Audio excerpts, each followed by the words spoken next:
नमस्कार दोस्तों। तो हम प्रेपरेशन कर रहे हैं HPPSC PGT पॉलिटिकल साइंस के पेपर 2 की। तुलनात्मक राजनीति हमारा टॉपिक चला हुआ है। आज की वीडियो में हम तुलनात्मक राजनीति पार्ट 3 डिस्कस करेंगे। इससे पहले हमने 2 पार्ट्स डिस्कस कर लिए हैं। अगर आपने वो वाली वीडियो नहीं देखी है तो आप चैनल की प्लेलिस्ट में जाके देख सकते हैं। तो काफ़ी इंपॉर्टेंट क्वेश्चन डिस्कस करेंगे हम, 70+ क्वेश्चन डिस्कस करेंगे, मल्टीपल चॉइस क्वेश्चन। तो चलिए फ्रेंड्स वीडियो को शुरू करते हैं। क्वेश्चन नंबर 1 हमारा, निम्नांकित में से कौन सी तुलनात्मक राजनीति की कमजोरी अथवा समस्या है। 4 ऑप्शन दिए गए हैं, इनमें से कौन सी तुलनात्मक राजनीति की कमजोरी अथवा समस्या है। तो शब्दावली की अस्पष्टता इसकी कमजोरी है, option number C correct answer. Next question, निम्नांकित में से किसने तुलनात्मक राजनीति की समस्याओं की तरफ हमारा ध्यान आकर्षित नहीं किया। नहीं किया यहाँ पर पूछा है, तुलनात्मक राजनीति की समस्याओं की तरफ हमारा ध्यान आकर्षित नहीं किया। ये डेविड एप्टर थे जिन्होंने समस्याओं की तरफ ध्यान आकर्षित नहीं किया था, option number D correct answer, David Apter. Next question, किसने तुलनात्मक राजनीति समस्याओं के समाधान प्रस्तुत करने का प्रयास किया है। राजनीतिक समस्याओं के समाधान प्रस्तुत करने का प्रयास, तुलनात्मक राजनीति किसने प्रयास किया, ये क्या है, अरेंड लिज़फोर्ड ने, ऑप्शन नंबर ए अरेंड लिज़फोर्ड। आगे नेक्स्ट क्वेश्चन, किसने कहा है कि तुलनात्मक सरकार समकालीन विश्व में राष्ट्रीय सरकारों के प्रतिमानों का अध्ययन है। ये स्टेटमेंट किसकी है। तो ये वाली स्टेटमेंट है जीन ब्लॉन्डेल की, option number C correct answer.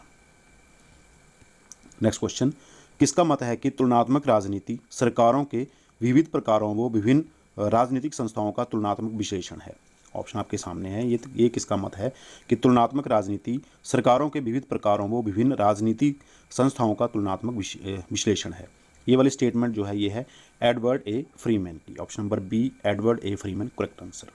Next question, तुलनात्मक राजनीति का संबंध राजनीतिक संस्थाओं की कार्यविधि व राजनीतिक व्यवहार की महत्वपूर्ण निरंतरताओं, समानताओं और असमानताओं से है, यह विचार किसका है।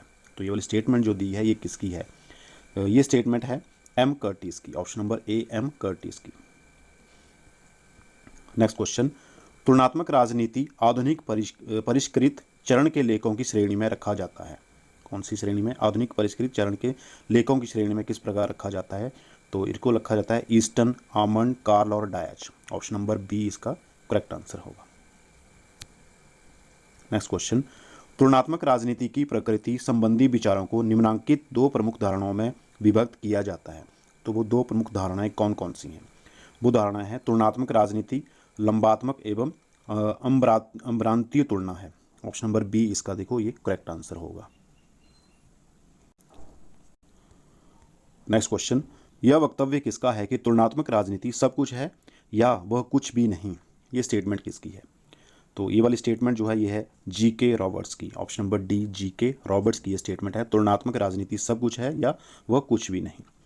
नेक्स्ट क्वेश्चन, किसका मत है कि तुलनात्मक सरकार राजनीति के अध्ययन में उन तरीकों का जिनसे समाज में मूल्यों का अधिकृत वितरण होता है परीक्षण किया जाता है।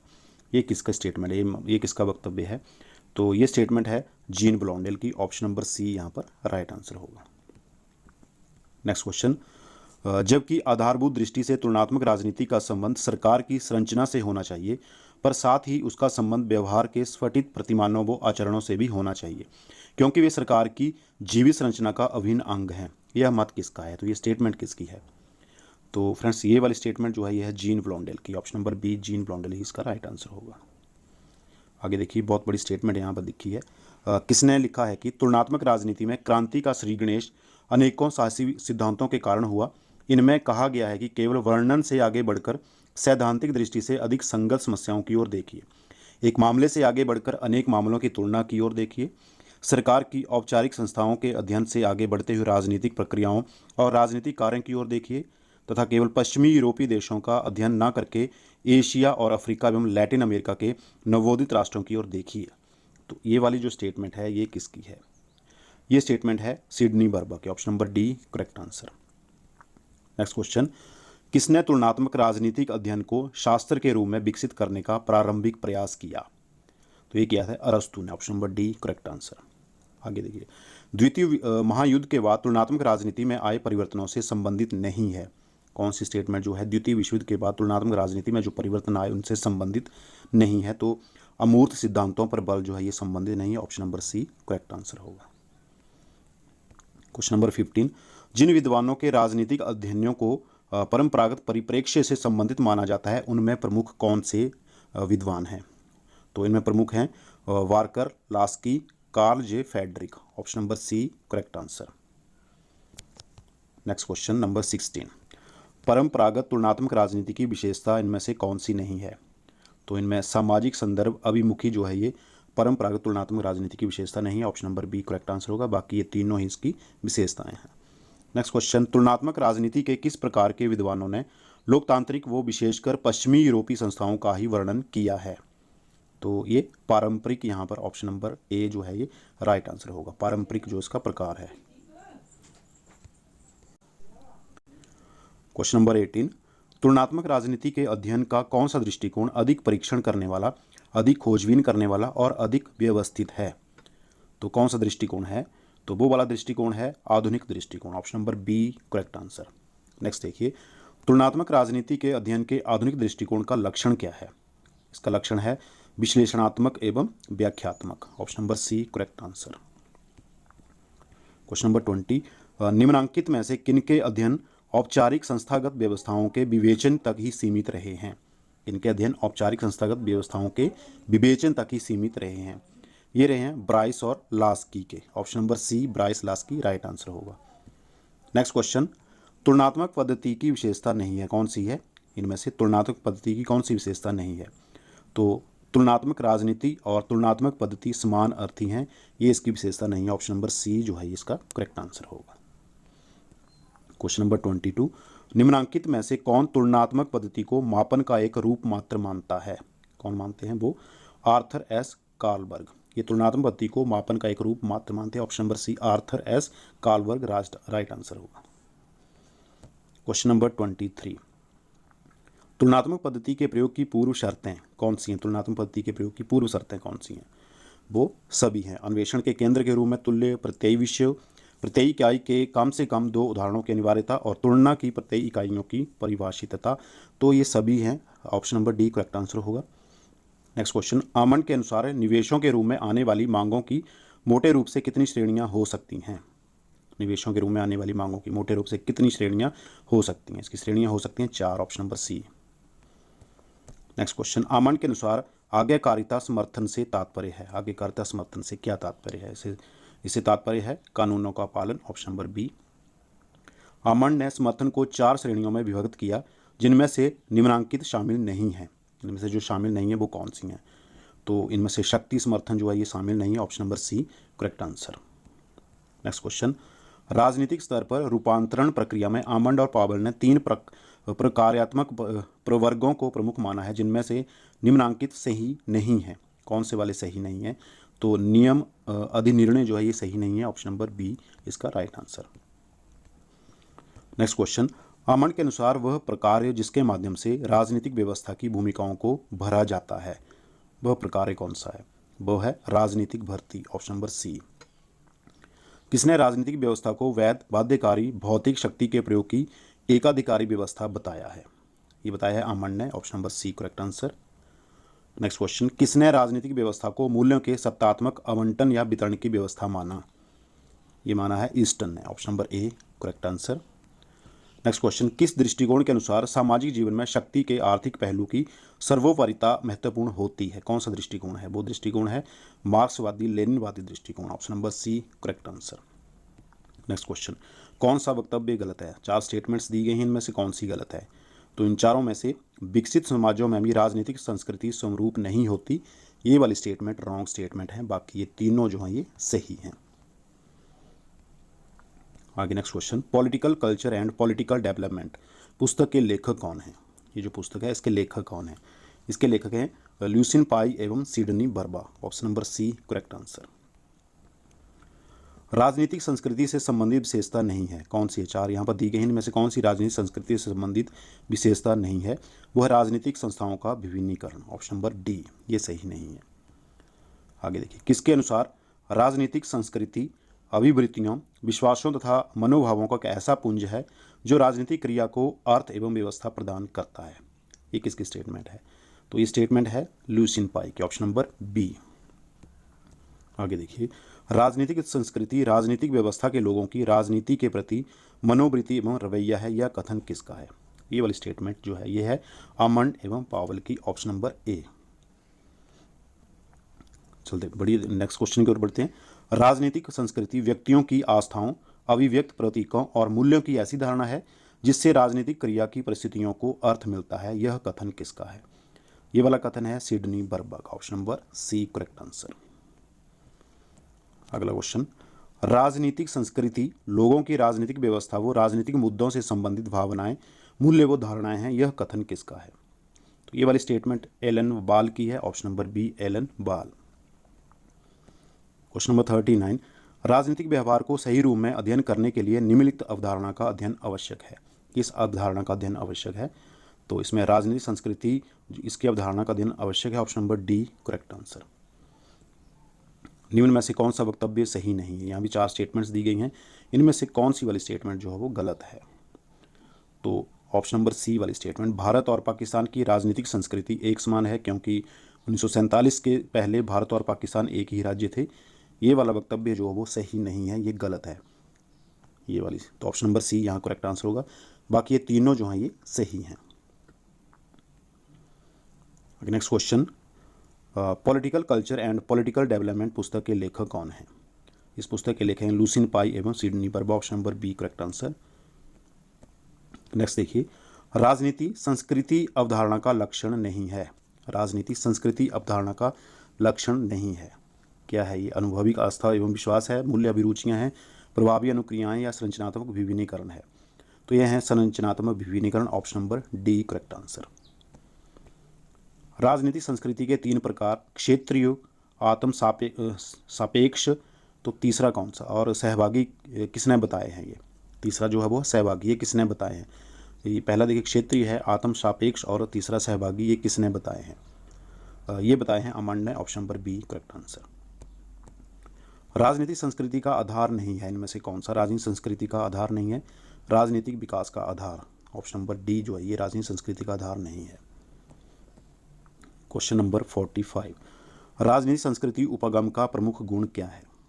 राजनीतिक संस्कृति उपागम का प्रमुख गुण, तो ये तीनों ही हैं, ऑप्शन नंबर डी उपयुक्त सभी यहाँ करेक्ट आंसर होगा।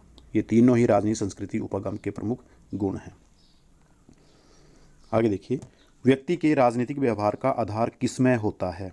व्यक्ति के राजनीतिक व्यवहार का आधार ये होता है राजनीतिक संस्कृति में, option number C correct answer. कौन सा वक्तव्य सही नहीं है?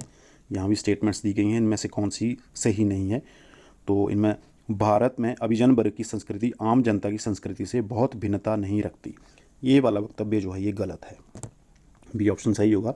बाकी ये तीनों स्टेटमेंट जो हैं ये सही स्टेटमेंट्स हैं। क्वेश्चन नंबर 48, ब्रिटेन द्वीप है और इस द्वीपीय अलगाव ने ब्रिटेन को विदेशी आक्रमणों से सुरक्षित रखा था। यह वक्तव्य ब्रिटिश राजनीतिक संस्कृति का कौन सा आधार बताता है? तो ये आधार बताता है भौगोलिक आधार, option number C correct answer. Next देखिए, निम्न में से कौन सा वक्तव्य सही नहीं है? यहाँ भी स्टेटमेंट्स दी गई, कौन सा सही नहीं है बोला गया है। तो सामान्य संस्कृति सीमित अवधारणा है जबकि राजनीतिक संस्कृति व्यापक अवधारणा है, ये वाला वक्तव्य जो है ये गलत है, option number C correct answer होगा इसमें, ये गलत है। बाकी ये तीनों जो हैं ये सही हैं।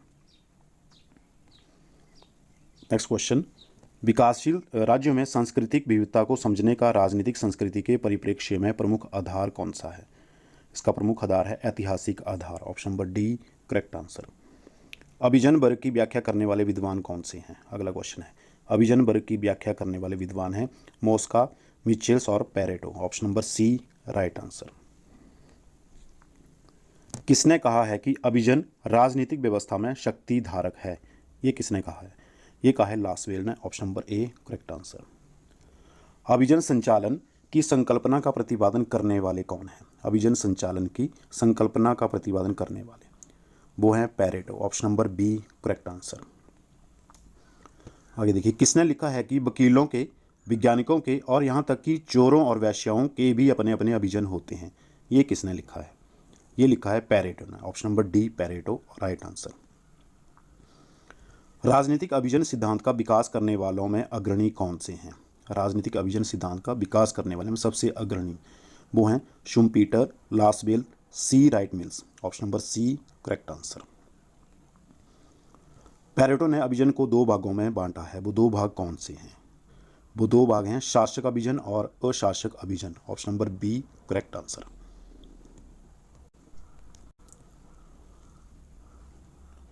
आगे नेक्स्ट क्वेश्चन देखिए, सी राइट मिल्स ने अभिजन के लिए निम्नांकित शब्दावली का प्रयोग किया। सी राइट मिल ने अभिजन के लिए कौन सी शब्दावली का प्रयोग किया है? तो इसने शब्दावली का प्रयोग किया है शक्ति अभिजन। Option number D correct answer होगा 57 का।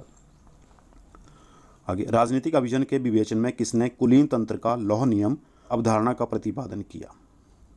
किसने कुलीन तंत्र का लौह नियम का प्रतिपादन किया था?